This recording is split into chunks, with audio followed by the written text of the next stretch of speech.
Hello and welcome to a Victoria 3 developer diary.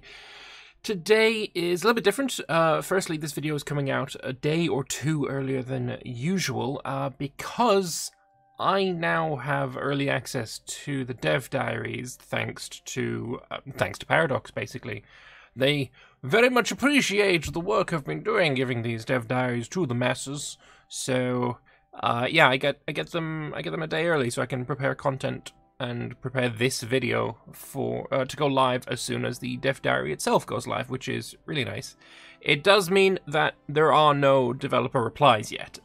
So the plan is going to be to make a new video in about 2 days talking about the developer replies, and I'll also throw in like community responses, and I'll go through basically what people write that the devs aren't replying to, and I'll pick out like the most interesting questions, the most interesting bits of snippets of historical analysis and all that kind of good stuff that often may be overlooked. So that's the plan. I hope you're still cool with that, and I guess with that kind of little intro out the way, let's get into this dev diary. Of course, first of all, we got to look at the brand new art that we have not yet seen before, and, well, I mean, look up there, it's beautiful, it's beautiful, I love it. If you, viewer, dearest viewer person of mine, know where this is maybe from, or what, I don't know, is it a protest or what have you? If you have any ideas of what this is about, then please do let me know. I did have a zoom in on those, the posters that they're holding up, but I couldn't recognize the guy that's on it, so I don't know. It just looks like an interesting, kind of like a piece of artwork. I like it. I like it. Right, so before we get into the dev diary, of course, we need to look at the Twitter teaser. Tomorrow's PDX Victoria dev diary covers the more aggressive side of diplomacy, diplomatic plays. This teaser shows what the starting conditions are around the big bargaining table, what it might look like if the USA to make a play for a Dutch colony. So, let's have a look at this. I can't really make it any bigger than that, I'm afraid. So, initial war goals, the USA takes the colony of Dutch Ghana from the Netherlands, demanding this will result in a diplomatic incident in West Africa, giving some infamy to the USA and reducing relations with 17 countries. The target is the Netherlands, who seem to have Luxembourg as a vassal, perhaps, for having both of those involved. Potential participants' preference to support the USA is France and Liberia. Preference to support the enemy is Mexico, Bornu, Oyo, and Benin. And no strong preference for either side, which could be swayed to one side or another, or all of those, including Great Britain. So, what I think the really important thing to know here is these symbols, I believe that is your military power. How many regiments you have, maybe, or regiments and regiments and your military technology, perhaps, some kind of algorithm based on that. I think it's probably just regiments, because we had that in Victoria too. So the interesting thing to note here is France with 260 regiments, more than Britain with 100. We've got Sokoto here with 70. It doesn't show how many the USA has, but I would imagine it'd be pretty good. Yeah, no, but that's really interesting to see that number. The icon is maybe a little bit too detailed for being this small. It's very, very hard to make out.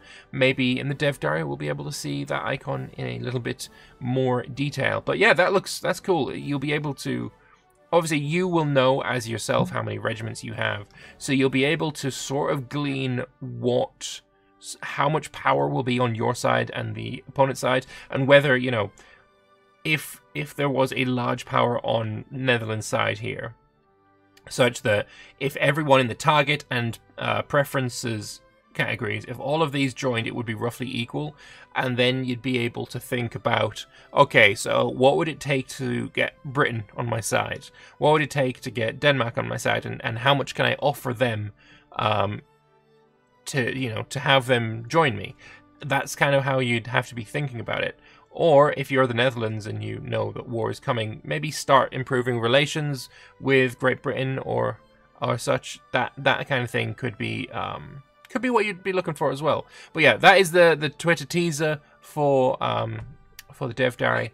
Anyway, without any more ado, let us have a look at the dev diary. We're going to be talking about diplomatic plays. Oh, this is going to be juicy. So, diplomatic plays is something that we learned about in the Reddit post put up by Leanna Hafer on the announcement post, or on the day of announcement of Vicky 3. And Leanna had a long, I guess, video chat, a video call, or something along those lines with the developers before the announcement, because of course she works for, or she's a freelancer for IGN. She got to see these diplomatic things in action, and apparently took quite a lot of notes, because it's huge. If you want to read that entire post, by the way, it's literally go to Reddit r/Victoria3, and it's the top rated post of all time at the moment there. Diplomatic plays is mentioned twice, and basically she calls it the what happens before you go to war, like the default way of making demands from people. So we've known about diplomatic plays for a while. It's now finally time to dig into what they actually are and how they function, and let's get into it. So it's Thursday again. Wednesday for me. Well, actually, I guess no, it is technically Thursday for me. It's 20 to 1 in the morning, so cool. Anyway, it's Thursday again. You know what that means? Another diplomacy dev diary. Today's dev diary is one I've been looking forward to writing for some time, as it covers diplomatic plays, which we consider to be more or less the signature feature for diplomacy in Victoria 3. From what I know about diplomatic plays, and I have pre-read this dev diary, that claim is spot on. This is so different from anything we've seen before in EU4 or Imperator or Hearts of Iron. Like, the closest thing it is to the crisis system in Victoria 2, but even then the crisis system in Victoria 2 it had issues, let's say. So, what are diplomatic plays? Well, to answer that question, we're going to reach all the way back to Dev Diary 0 and one of the 4 game design pillars, namely diplomatic eminence. That pillar reads as follows. War is a continuation of diplomacy, and everything that is achievable by war should also be achievable through diplomacy, even if that diplomacy sometimes comes at the point of a gun. Yeah, I mean, war as a continuation of diplomacy that predates Victoria, for sure. I don't know who the original quote is attributed to, but definitely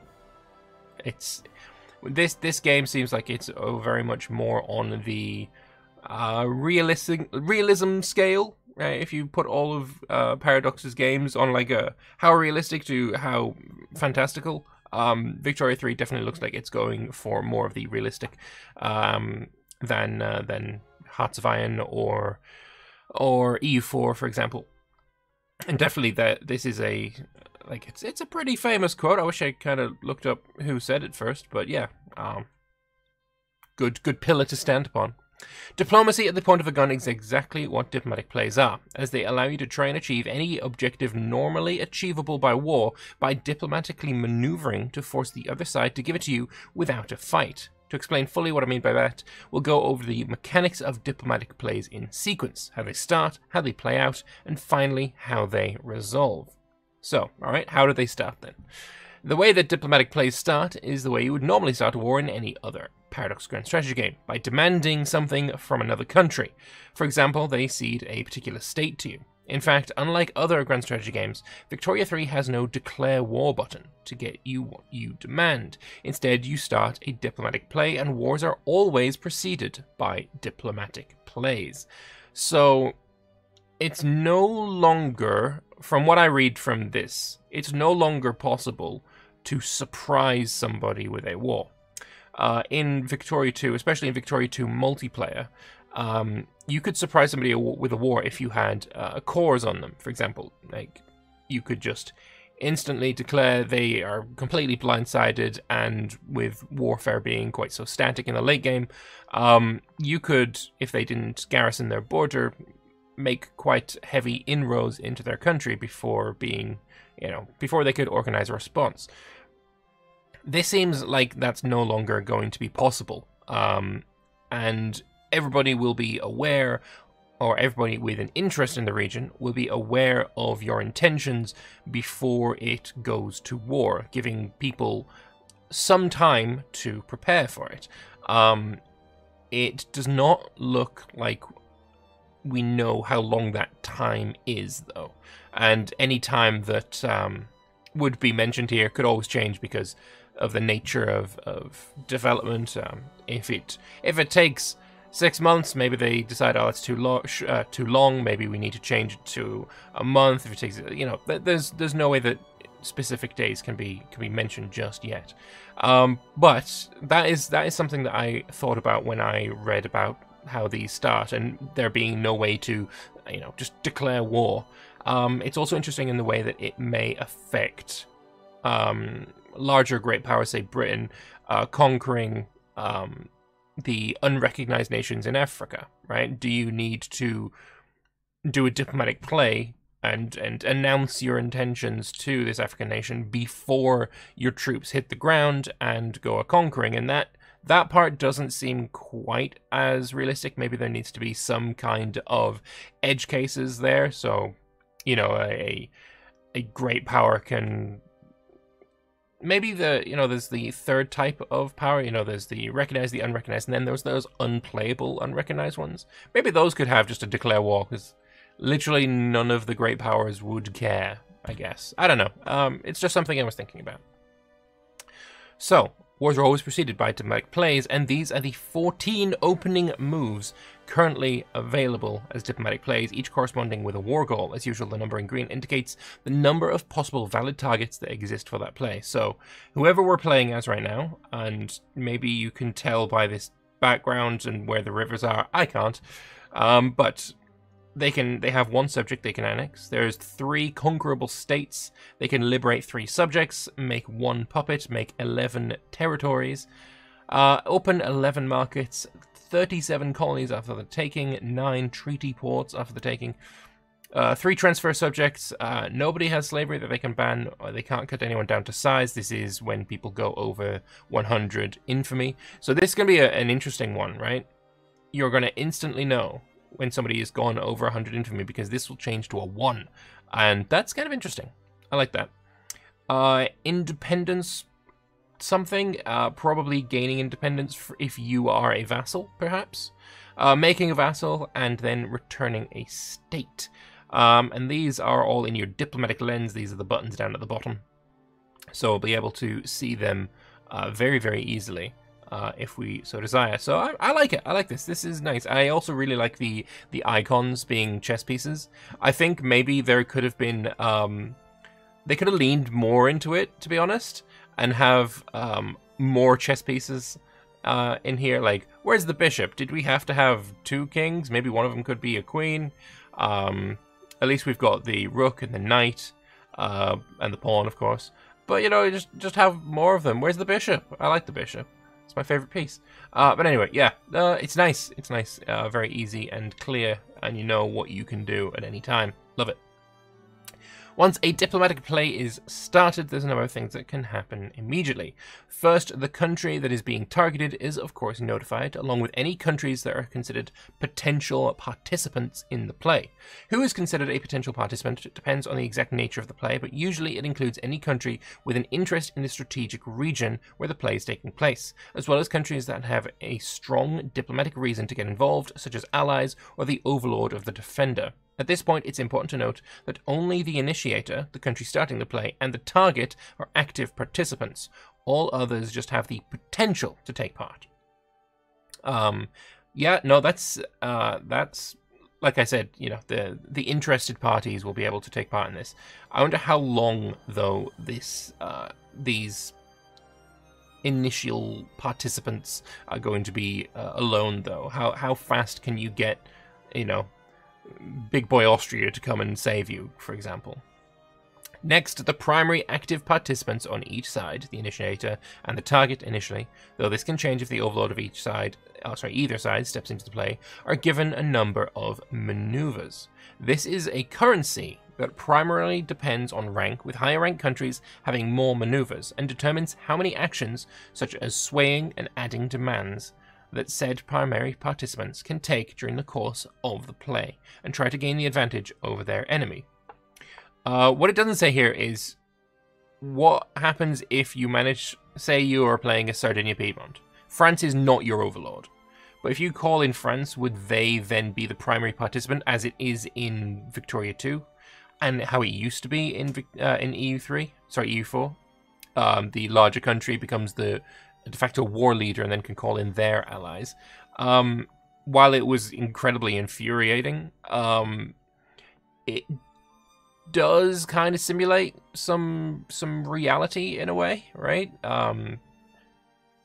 Wars spilling out of control, tiny border conflicts turning into colossal wars. I mean, high World War I, that's kind of what happened there, right?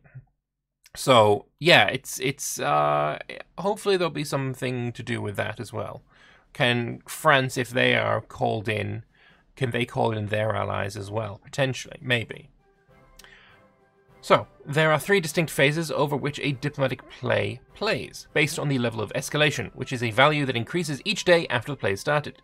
The first of these is opening moves, during which the participating countries take stock of the situation, set their initial stances, more on that below, and the target has time to set their main demand. The main demand of the initiator has already been set, as it depends on what type of play was started.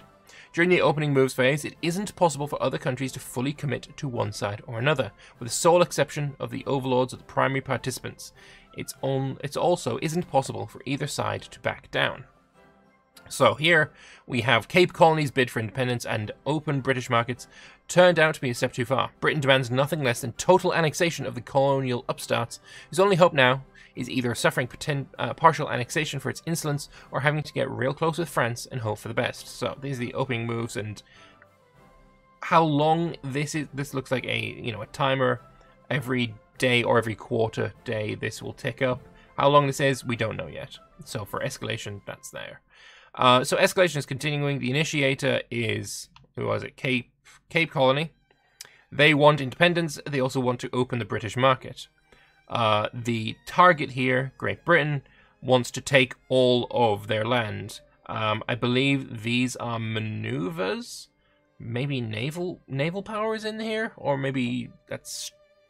Yeah, that's. I mean, an anchor is kind of the symbol of naval power, but I believe these ones are maneuvers, and they're spending these.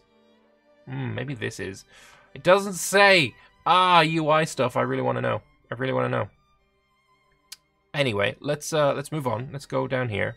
On the fence, we've got France with 260 of these. You know what? I do think these are maneuvers. I can't imagine France having more than double the amount that Great Britain has. But Great Britain may have had 300 and they've spent 200 of them to add these 3 demands. That could totally be the case. And France has 105 anchors. Yay. So they're on the fence. Maybe the initiator here will be able to sway France if it goes that far. Lovely. Once escalation reaches a certain point, the opening move phase ends and the diplomatic maneuvering phase starts. You know what? I think that's this here, isn't it? This is the escalation phase. This is the diplomatic maneuvering phase. And then we'll find out what the third phase is in a moment. If by this point the target has not set their main demand, they're automatically given one, usually war reparations. This is the main phase of diplomatic play, which occupies the majority of the escalation scale, and during which most of the action takes place. During this phase, potential participants can now be set any stance towards each side, from full support without requiring anything in return, something most AIs won't be keen to do, as they're not big on having their troops die for charity, at least not in offensive war, to leaning towards a particular side, which will signal to that side that they're likely willing to be swayed, to simply being on the fence with no particular preference for either side. It's also possible for countries that have not committed to one side or the other to simply declare neutrality and exit the play altogether, though this might have diplomatic consequences depending on the circumstances. So, we've got another one here. With only a fraction of the military strength of Great Qing, maybe this is military strength then.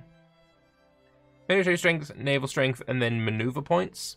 Actually, I think that's more likely. So France would have a lot more military strength than Great Britain. Maybe? I think this probably may need a bit clarifying. So, with only a fraction of the military strength of Great Qing, Kokand's future independence looks highly questionable. But this place does have the potential to become pretty complex if Kokand can convince the Sikh and Russian empires to support their case against Qing. Perhaps gaining another subject is not worth the risk of a protracted war that might well cost upwards of 500,000 lives. So yeah, this is the Sikh Empire. They're swaying towards the Kokand side. Russian Empire may be swayed.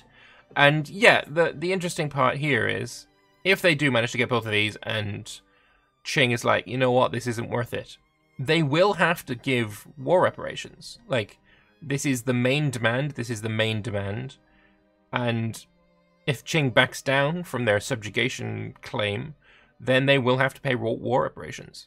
So it could be very, very painful for them, for sure. And then looks like with this, we'll continue on down with all of the people who are on the fence here. This screen could get very long indeed. This may be here a scroll bar of sorts. This could get very long if there are a lot of people involved. I'm thinking places like ununified Germany would have a lot of independent nations in this kind of list. Could be awkward. Maybe this UI could be made a bit smaller, perhaps. We'll see. The diplomatic maneuvering phase is also when the primary participants are expected to use up their available maneuvers on adding demands and swaying potential participants to their side. It's also possible to spend your maneuvers during the opening moves phase on adding demands for yourself. Burning through most of them early might leave you at a significant disadvantage later. Demands are essentially war goals, and will turn into such if the play escalates into war, but more on that later.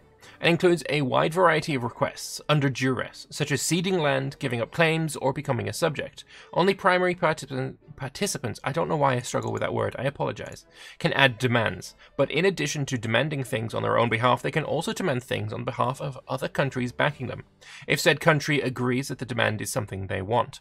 While this may make it sound like it's a good idea to spend your maneuvers piling on as many demands for yourself as possible, there's a couple of reasons not to. Firstly, adding certain aggressive demands, such as demanding land, always results in a diplomatic incident, which will immediately give you infamy and may degrade relations with country you need to support you in a play.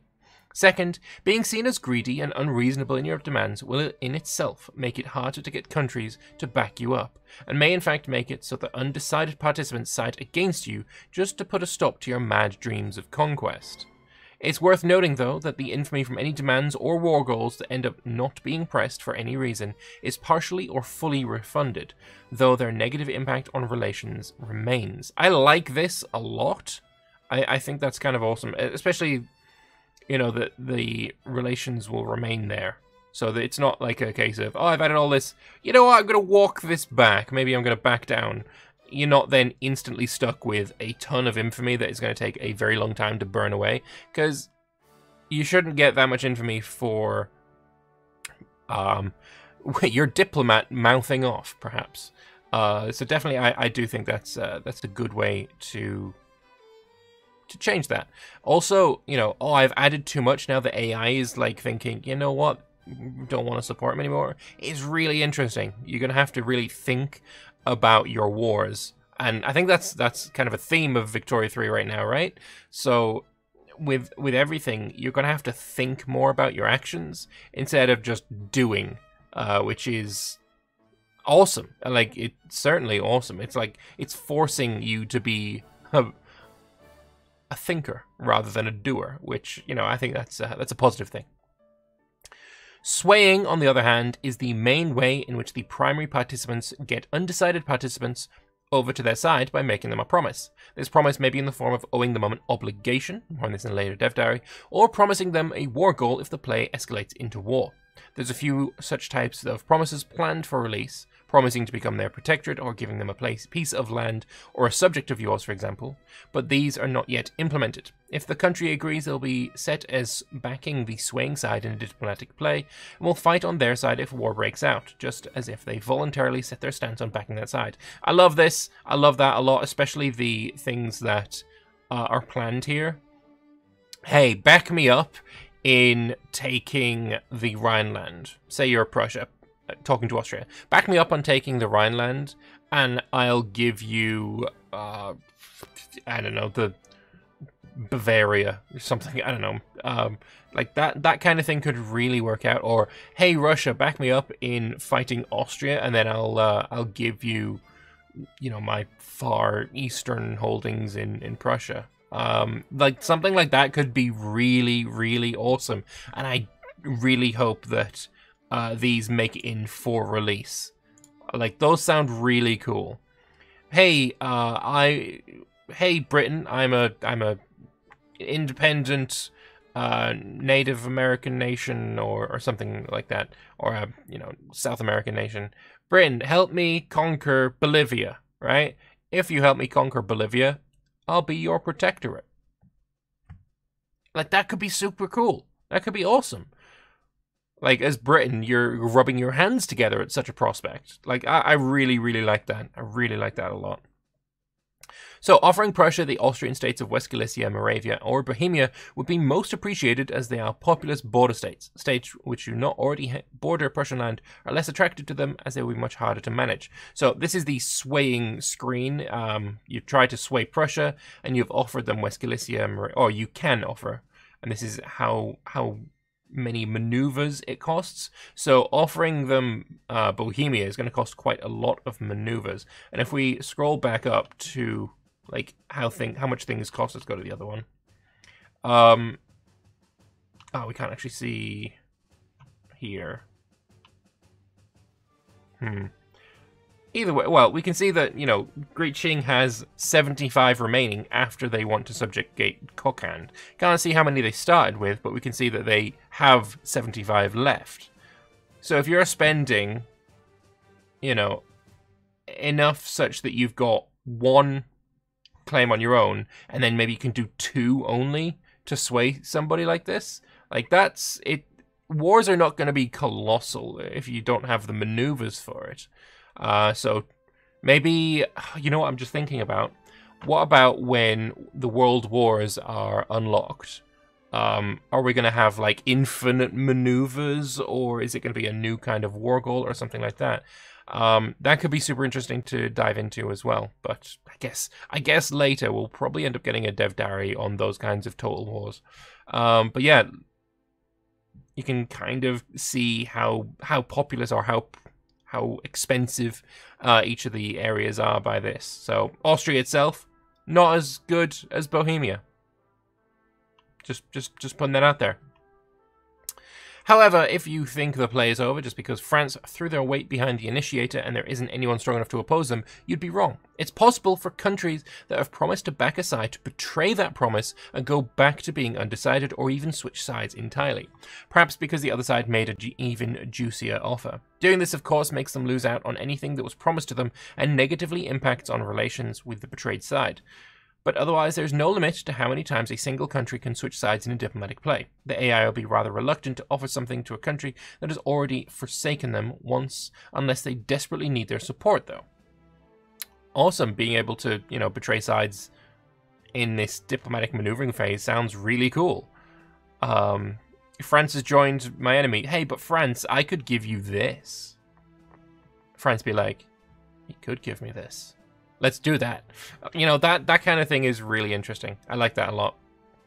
This also means that trying to play it smart by burning through your maneuvers immediately to sway all the countries you think you need early in the play can backfire, as the other side is then free to try and bid over on your supporters while you're unable to do anything. Furthermore, it can also make it risky to not be upfront about your own territorial demands. Doing the swaying first and then saying, oh, and by the way, I might want London, might result in your side of the play looking very empty all of a sudden as your former supporters scramble to distance themselves from you. Swaying and adding demands during diplomatic maneuvering will both pause escalation for some time when carried out to make it possible for the other side to react, even if those actions are taken right at the end of the phase. I love that so much. That's awesome. That's really, really, really cool. That's really cool. So you have to basically balance between keeping enough maneuvers behind such that you can keep your needed supporters on side, and also being upfront with your demands such that you don't lose support from your supporters by them, actually, no, if you're trying to take that as well, we're not going in for that. Like, that's so awesome. I am very much really, really liking this system so far. I can't see any downsides right now, other than, not knowing about how long things take and great powers versus insignificant powers. But, oh man, it sounds so cool. It sounds so cool. Love it.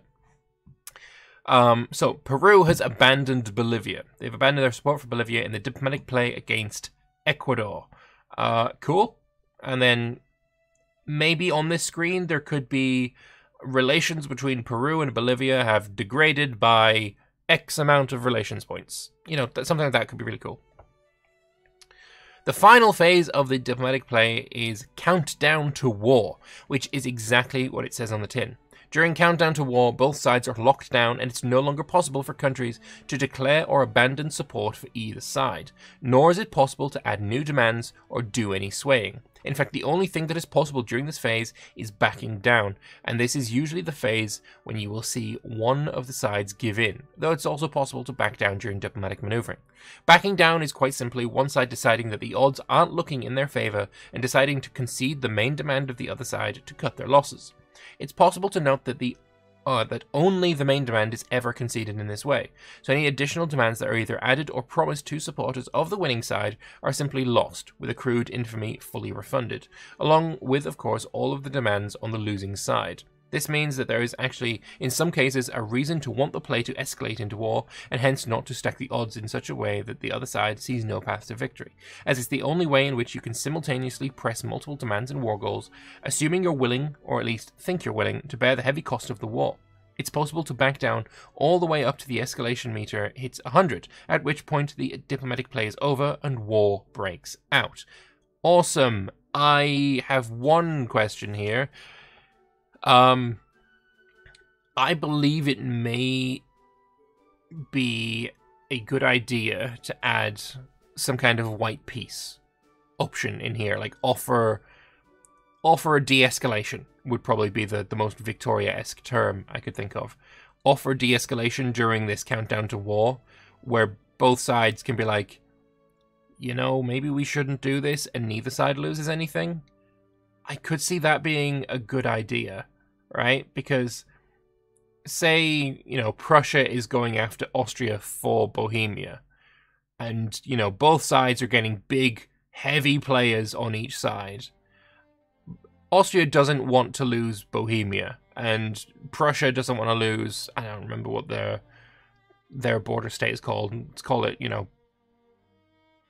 Pomerania, right? Prussia doesn't want to lose Pomerania as the other side of the diplomatic play. I know Pomerania's on the coast, but whatever. All right. If both sides are like, if we back down, we lose this really important chunk of our territory. But if we go to war, it's basically World War I, because, got France, England, Ottomans, Russia, Spain are all involved in this conflict as well. So if this goes to war, we are both ruined. If this does not go to war, the only way to do it is back down, and one of us loses a very vital part of our country. Neither side is going to want to do either of those things. I think maybe in that situation there should be a way to offer de-escalation. Maybe. I don't know. It is something I thought about during this. Like, as soon as the diplomatic play starts, somebody loses. There's no way to... There is no white peace, basically, as far as I can tell. Maybe there is during war. Like, once war starts, then you're able to say, this isn't going too well for either side. I'm going to offer you white peace. That may be totally a thing, right? But the idea that both parties, if they are thinking white peace, would have to wait for the war to break out to then offer white peace is a little bit iffy, if that is the case. So I could see an offer de-escalation button being added, maybe. But anyway, moving on. Once all the cards are on the table, you have to carefully weigh if this is really something you're able to win, and what cost you're willing to pay for the opportunity to try. Perhaps it's better to cut your losses, gain a truce, and let the other side accrue some infamy. Score a claim on the lost territory if the play was about land, and start making a plan to recover what you lost, and then some. Right.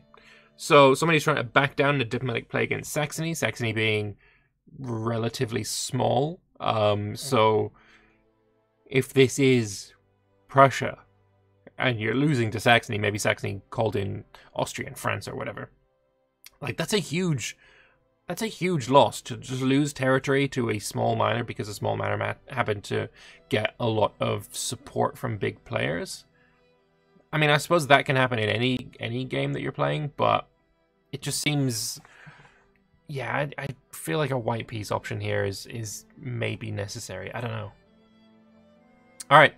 And so, yeah, that was a lot of text. I'm sure I've missed some detail or another. As those of you who are familiar with Victoria 2 have noticed, Diplomatic Plays draws a lot of inspiration from the Crisis feature in Victoria 2 Hearts of Darkness, feature that Wiz has personally worked on, and always thought it was one of the most interesting things we've done in any expansion for Paradox Grand Strategy game.